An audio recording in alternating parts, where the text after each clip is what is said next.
नमस्कार प्रेक्षकाहो, स्वागत आहे आपल्या मराठी यूट्यूब चॅनलवर. आज आपण पाहणार आहोत ज्योतिर्लिंगांच्या दर्शनाचे 12 फायदे. पहिला, केदारनाथ, मोक्ष मिळेल. दुसरं, महाकाळेश्वर, सर्व भीतीपासून मुक्ती. वैद्यनाथ, सर्व प्रकारच्या रोगांपासून मुक्त. काशी विश्वनाथ, सर्व कर्मापासून मुक्ती. पाचवं, त्र्यंबकेश्वर, येथे सर्व इच्छा पूर्ण होतात. सहावं, सोमनाथ, संपत्ती आणि शांती. सातवं, कृष्णेश्वर, समृद्धी मिळेल. आठवं, रामेश्वरम, हे स्वर्गाचे प्रवेशद्वार आहे. नववं, मल्लिकार्जुन, सर्व वाईट प्रकारापासून मुक्ती. दहावं, भीमाशंकर, तुम्हाला विजय मिळवून देतो.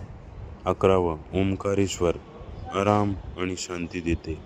12वं, नागेश्वर, तुमच्या सर्व पापांचा नाश होतो.